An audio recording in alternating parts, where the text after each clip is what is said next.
talking about the origin of this universe, we have lots of theories put forth both by our ancients and the moderns.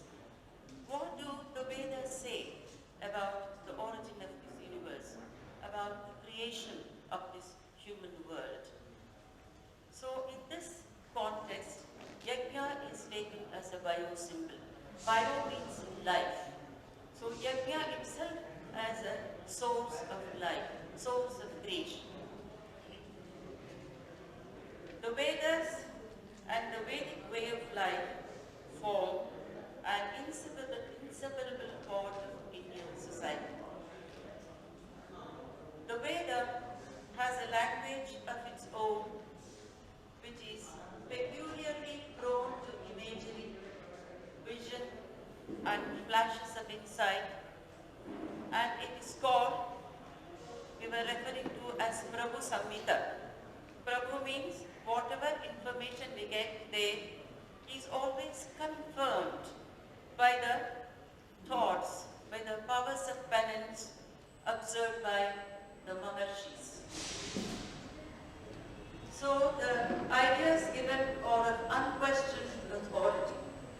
So we have to think twice about them. And that is why it is called as Apaurushaya. The very concept of Apaurushaya is also not only traditional, but it is scientific in origin. And the statement, Asya Mahato Bhudasya Nishvasita Vedadi. Asya Mahato Bhuta is the supreme energy, the Brahman, the Parabrahman that we often refer to in our Vedanta philosophy. Tasya Nishvasitam, Uchvasa and Nishvasa. Nishvasa is his breath, the inhalation and exhalation. So the whole world is nothing but the breath of the Supreme.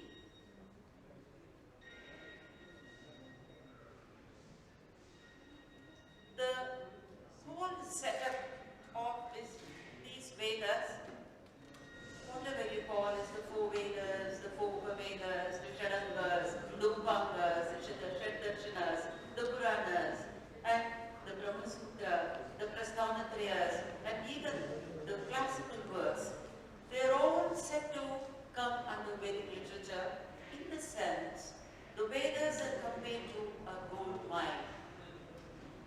And all the later works that have come into existence, they are supposed to be the gold coins minted at different times of period.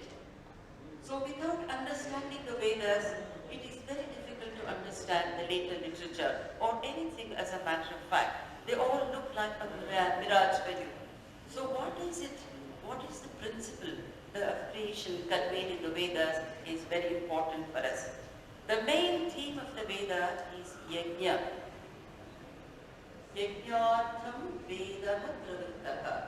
It is only for the purpose of performing the yajna the Vedas were produced. Vedo yajnartham avipravrittaha. In the Vedic society, yajna was the principal means of upasana, that is worship. Yajna was a way of life. So what is yajna? It's very, very important for us to know. It is a very vast concept similar to the supreme energy God himself. So far, nobody has defined the word yajna. They are all giving the various meanings. These are all a kind of sarvakalika information, sarvakalika jnana. As and when the occasion arises, meanings emerge out naturally from these statements or expressions. And they have been an eternal source of such thoughts and inspirations. So yajna means it is the most superior Vedika karma with great significance. Ichyate haviddiyate atra. Yeshaha vai yajno Joyam Pavate Idam Sarvam Punati Tasmat Esha Eva Yajna. These are the words given as the definitions of yajna. So yajna here, ichyate,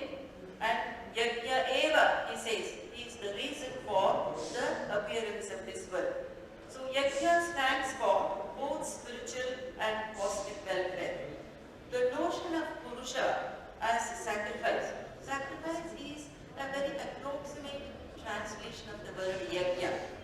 And as it was noted yesterday, yajna has got several names like yaga, homa, adhvara, all these things we will discuss later.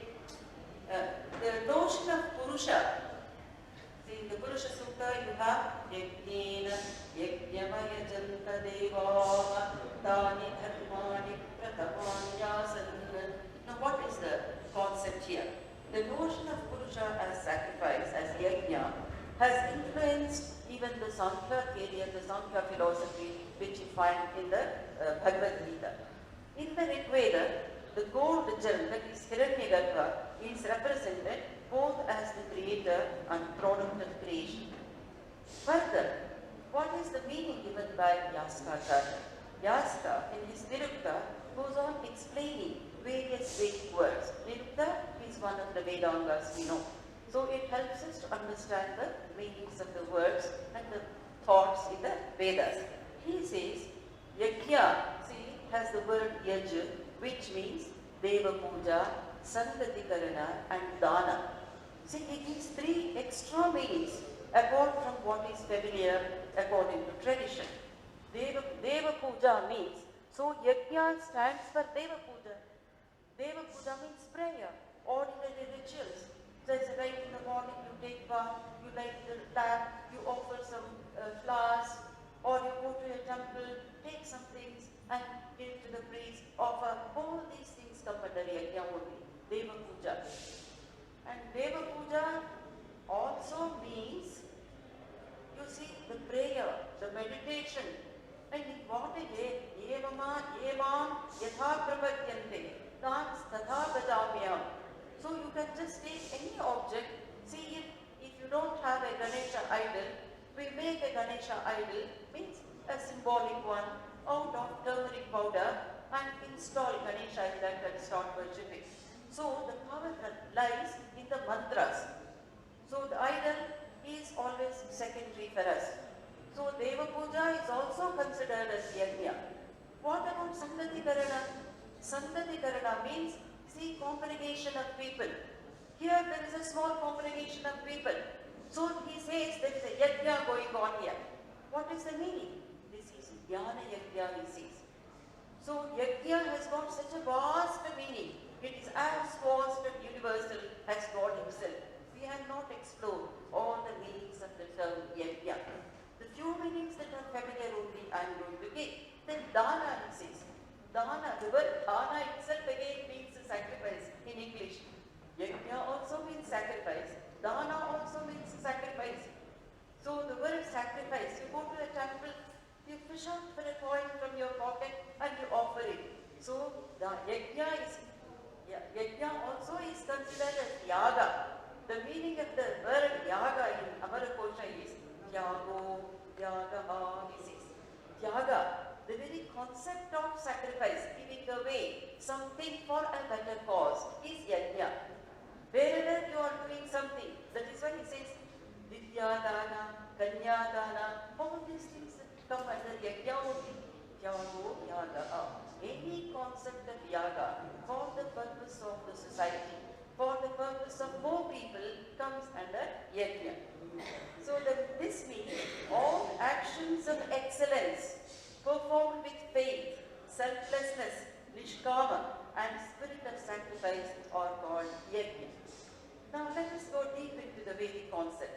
Anantakashasya tristara sambandhi Veda Vijnanam.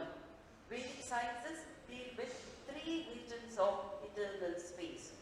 Bhumu, that is Bhuloke, Nritiryagyoninaam, Bhuvarloke, Antariksheva, Pitrunam, Swarloke, Devanam, Sadharanatara, Nivasanam Bhavati.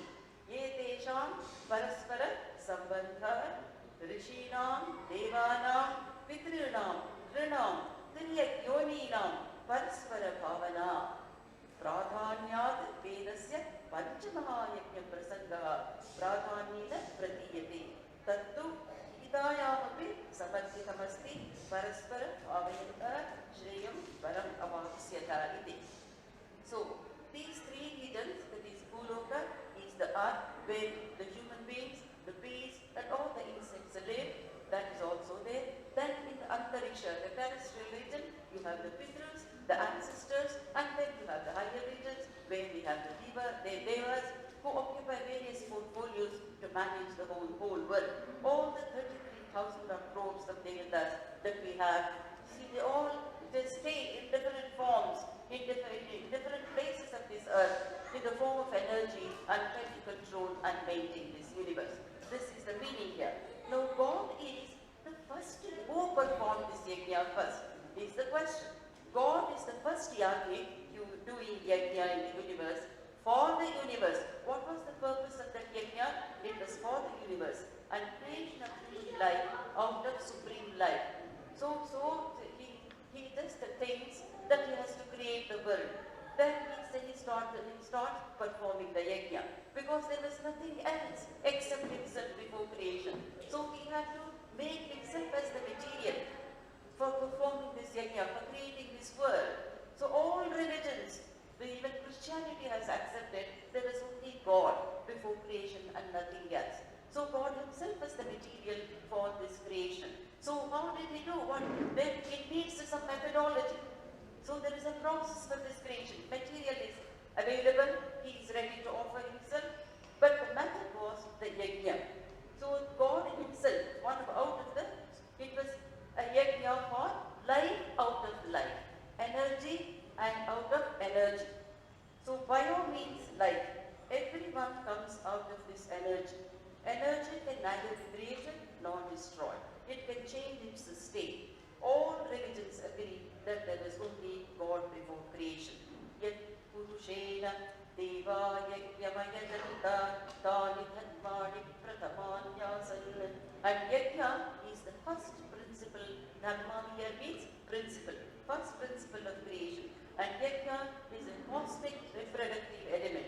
The symbolism of yajna is self-sacrifice, giving oneself up for purposes of more effective regeneration involving life. Every act of creation, reproduction, maintenance and purification is by the cosmic yajna. And yajna is the technology for maintaining this earth. Why should yajna nourish and protect creation? That is the next question. To a question as to where is the navel of the earth. Everybody has a navel through which they have received nourishment before coming to this world. So a question was put that where is the navel of the earth? The answer is Yajno vai Vishwasya Bhuvanasya Navapini. Yajna is the navel of the universe. Just as the child in the womb receives nourishment from the navel of the mother, the universe also receives nourishment from yajna. Yajno vai Vishnu.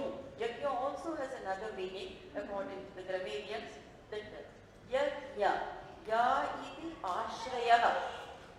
The letter ya gives the meaning of ashraya, support, source.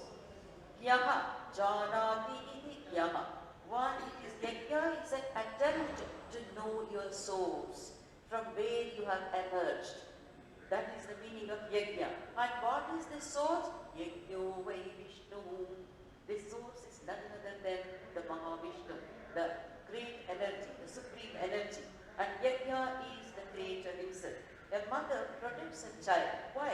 The child is her life, blood and womb. She gives birth, nourishes and protects. So the creator also offered himself to create this world, and this world is his child. And yajna protects the created universe. In fact, the Vedas were created out of yajna, performed as a pledge by the Virat Purusha. The Virat Purusha is the universal energy again. Evil thoughts and deeds which are prevalent in present times pollute the Mahapurusha, the supreme energy of the so-called Virat Purusha.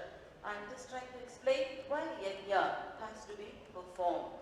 How does yajna nourish? Why should yajna nourish and purify the world? So, but the Vedas reveal deep secrets of nature.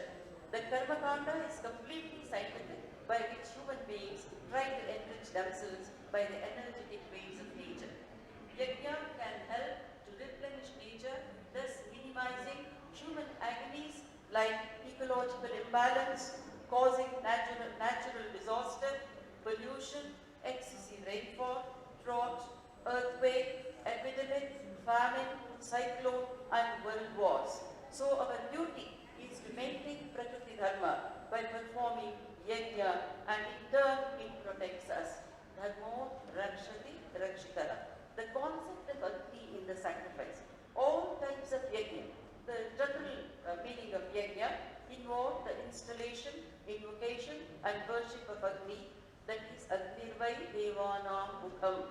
He is the forerunner, Agranihi Bhavati, the first divinity to arrive in a sacrifice. And Agni is the god of sacrifice, Yajnasya Devam, the visible god, when the sacred fire is set up on the way. The Veda was one in the beginning, but was classified fourfold due to priestly needs. The four Vedas correspond to the four categories of priests involved in the sacrifice: the Kota, the Honorary, and the Udgata, and the Brahma. These are the four people who represent. Kota invokes all the gods, and he is a sacrificer himself. Devan, Yakshi, Manushar, Purva. In the sacrificial rite, the four types of priests themselves represent Agni, who is compared to Nemi, the rim of the wheel, as he pervades all acts performed by the priest. Name is Chakramiva. Agni is identified with Yajna, Yonim Agnaye. In the sacrifice, Agni kindles Agni. Agnina Agni Samityate, which is symbolically enacted in kindling the Agamaniya fire from the Garhabhya fire. So connected to this sacrifice, we have three important forms of Agni: the Garhabhya Agni, the Agamaniya Agni, and Dakshinagni. These have got their own, that is, it is preserved in the West, and how it is produced. Friction of Ashwatha faggots in the household fire is regarded as the foremost representing human beings on earth.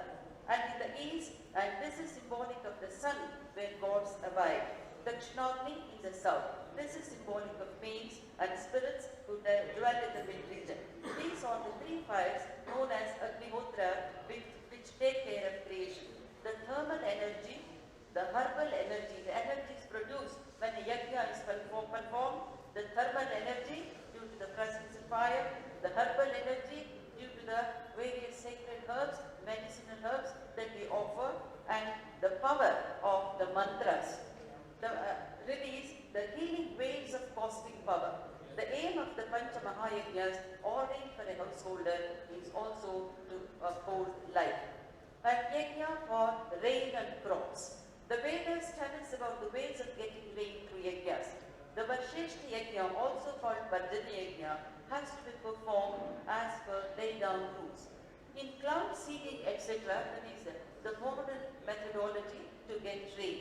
Chemical powder mixed with salt water has to be sprinkled on the clouds, and as a result there would be rain. But the Varsheshti is better in many ways than the artificial rain, because rain as a result of yajna is non-polluted, and the crops and plants are also non-polluted. The herbal materials, ghee, etc., offered in the yajna are not wasted. They spread in the Panchabhutas in settled form and kill not only germs but are of sattvic quality. Those who eat food produced by this rain will also develop sattvic nature. The Sasyeshti yajna is performed to save agricultural crops, plants, trees, etc. from pests, insects, and also to increase production. The well-known example is the one in Poland. In Poland, when fresh trees were dying due to death of jungle disease, Agnihotra yajna was performed near the trees for 3 months. As a result, there was greenery everywhere in the jungle. The Vedas state, the cleanliness of the environment depends on its constituents, namely the Panchabhutas. These control the world, the body, mind, and life. Rivers and mountains are mentioned in the Rig Veda to bring awareness of the pollution of the Panchabhutas. Havishmatiriyam apo, Havishman avivasati, Havishman devotaro, Havishman astu suryaha. The oblation offered to the yajna is received by the sun. As a result, it rains. The Gita writes, Annat bhavanti bhutani Vajjanyat antasambhava Yajnat bhavati vajjanyo Yajnat karma samudbhava. So living beings come into existence from food, food comes from rain comes from yajna, and yajna is based on Vedic rituals. This is the cycle of life. The very scheme of nature is centered in yajna. The yajna is a bio-symbol. Here, the main concern is to maintain the universe as it is.